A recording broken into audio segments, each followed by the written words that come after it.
Alright, welcome to another edition of the FantasyFix.com podcast.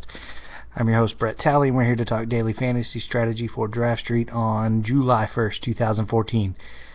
Don't forget to follow me on Twitter at TheRealTal. Don't forget to sign up through Draft Street, through the Fantasy Fix, to get your 100% deposit bonus. Alright, had a nice day yesterday. Had the winning lineup in the $2 GPP contest. Turned $2 into $5.50, so it's a smooth little day. I'd been on a bad run for three and a half weeks, and finally turned it around yesterday and hit one big, so sweet. I don't know if this is a viable strategy every day, but if you listen to the podcast yesterday, I may have stumbled onto something. I was talking about how I thought Joe Saunders was a really good value play at, basically a nothing price. He ended up shitting the bed, unsurprisingly, because he's Joe Saunders, and had negative points on the day, and obviously wasn't a value play. But, I was nervous about the Saunders play, didn't totally trust it, and so in a separate lineup, I stacked Orioles, and of course Steve Pearce hit a couple home runs, a couple other guys hit home runs, and that was a big part of what drove me to the big cash in the GPP. So, if you're playing in these GPP tournaments where you're trying to hit upside, and you're playing in tournaments where, you have enough money to enter multiple lineups into the contest, it's not a horrible idea to take a shot on a cheap pitcher, and then in a separate lineup stack hitters against him. The odds that one are going to hit fairly big are pretty good. I mean, there are certainly going to be days where, the pitcher comes out and doesn't do a whole lot, but maybe the offense doesn't do enough to be really worth it. But odds are that even if it's sort of one of those middle ground games, if you're using a cheap pitcher, you're going to get value out of the pitcher. I mean, again, there will be games where it's not going to hit big, obviously, but it's going to be tough to split the middle. I don't know. It may be a good strategy. It worked for me once, so we'll see how it goes. But anyway, I do have one of those plays today, and we'll get to it in a minute. But first, let's talk weather. Only game I'm concerned about for rain is Arizona at Pittsburgh. 50% chance of rain. Who's even pitching in that game? Is that a day game? No, it's not. Jeff Locke and Wade Miley. Not a huge fan of either of those pitchers today. If I had to pick one, I guess I might go with Locke as a value play, but I think there are other plays, so no big deal there. Diamondbacks offense is bad. Won't be looking at them for a stack, since Locke's a lefty. You can always look at Goldschmidt. And the Pirates offense has actually been pretty good this year, and better against lefties, and they're facing Miley, but ultimately I don't love either one of those stacks today. The rain scares me off even more. You can stay away. Other weather, there's not any other rain concerns, but there are a few games that have good conditions for hitters. It's going to be warm in Atlanta for the Mets at Braves, and it's going to be warm, and the wind will be blowing out somewhere in the following games. Cubs at Red Sox, A's at Tigers, Rockies at Nationals, Rays at Yankees, and Rangers at Orioles. When I look at the game lines to find some potential hitter stacks, some teams that pop up as potentially high-scoring options for the day, according to Vegas, and teams that pop up in the good conditions for hitting department are the Orioles, Tigers, A's, Rangers, and Nationals. So I'm focusing on those 5 teams along with the Red Sox, and we'll get to them in a minute. Also considered the Angels and the Giants a little bit, but turns out I don't totally love them. Don't love the Giants. I could see the Angels if you had the money, but I think there's just a few teams I like better. And the teams I like better are the Rangers, Nationals, Tigers, and the Red Sox. I took all the teams, made some 4-man stacks that I like the most, used the steamer projections, compared them to cost, and those are the 4 teams I like the most. Rangers, Nationals, Red Sox, Tigers. The Rangers, Nationals, Red Sox, all pretty cheap. So if you have the money to spend big on another team and you don't like the Tigers, I would go with the Angels. But let's talk about the Red Sox. The reason I like them is, in part, and we'll get to more pitchers in a minute, but when I do the whole steamer projection versus cost thing for pitchers, Edwin Jackson comes out as the best value of the day. He costs a little bit more than $10,000. I've got him with a projection of about 7.3 points today. That's factoring in the Red Sox being below average against right-handed pitching. The conditions are good in Boston for hitting. It's going to be warm, winds blowing out, so it's a bit risky. But if there's one value play today I like more than any others, it's Edwin Jackson. So he's a guy I've always kind of liked.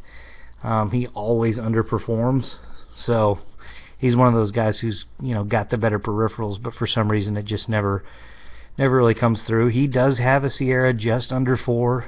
It's been right at 4 or just under 4 for basically 5 years now, and the only year he had an ERA under 4 was 2011. But the guy has the ability to get some strikeouts. His strikeout rate is above average this year. He's also walking more guys this year. But there's a potential there. He can get Ks. He's got a good matchup. The price is really cheap. And so I do like him as a value play. So if I'm entering a GPP, I want one lineup with Edwin Jackson. And if I'm in, and then I want another lineup with the Red Sox. For the Red Sox, against the righty, I'm looking to stack their lefties, Nava, Ortiz, and Drew, along with Mike Napoli, who hits righties fine. I'm hoping that's like 2, 4, 5, 6 in the Red Sox lineup. Drew could hit 7, not sure. The other stacks, I mentioned the Rangers. They're facing a lefty. They've been much better against lefties, not so good against righties. I like sort of the middle to back half of that lineup with Beltre, Rios, Robinson, Chirinos, and Michael Choice. I do believe Michael Choice is going to come around at some point. His BABIP is extremely low. He's not hitting a ton of line drives, which is helping or driving that. But I do believe he'll turn it around to some degree at some point. That should be, I'm thinking that's going to be 4, 5, 7, 8 in their lineup, hopefully. Nationals had a good day against the lefty yesterday. They get another lefty today, and they're much better against lefties. I'm going to recommend the same stack I recommended there yesterday with some of their right-handed hitters: Jason Worth, Ryan Zimmerman, Ian Desmond, and Wilson Ramos. And then for the Tigers, there's a couple options here. They're facing a lefty. They got a lot of righties in that lineup. I think I would go with... It's a little bit tough. I think I'd probably go with Rajai Davis, Miguel Cabrera, Victor Martinez, Torrey Hunter. That should be most of the top half of their lineup. I'm skipping Ian Kinsler. I don't really like the value on him.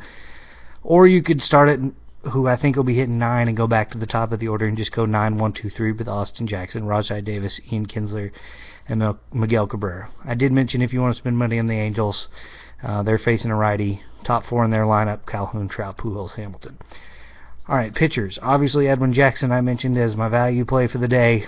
And man, it's really hard for me to pick another cheap option of the day. If I was going to pick one, it'd be Dice K against the Braves. Braves really bad. Not really bad, but pretty well below average against right-handed pitching.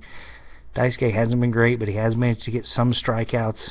Again, it's a dicey play, and I don't know if I'd do it, but Dice K is another candidate for the use a cheap pitcher and stack Braves, but I'd rather use Jackson and stack Red Sox in another lineup. Other than that, it's going to be hard for me to find a cheap guy. Next cheapest guy I like is Ian Kennedy at about $16,000, a little over. He's got the Reds, who just continue to not be able to hit. They're sort of trending towards league average against right-handed pitching, but I trust Ian Kennedy and Petco tomorrow. I'm going back to the Steven Strasburg well. I'll just keep doing it. I believe in him. The Rockies are a little bit above average against right-handed pitching, but it's in Washington, not Colorado. I'm just going to keep riding that horse. I know at some point it's going to pay off. I also like David Price. Big shocker. He's been great this year. Strikeout minus walk ratio, or not ratio, strikeout minus walk percentage is just nuts. And then I also like James Shields at a little under 17,000 against the Twins. Probably what I do, if I'm going to use Strasburg, I'm going to pair him with one of those other guys I mentioned, Kennedy, Shields. Probably not Price, because that's going to be, to do Strasburg and Price and then a closer is going to be half your budget. But Strasburg and then Shields, maybe, or Kennedy, and then a closer.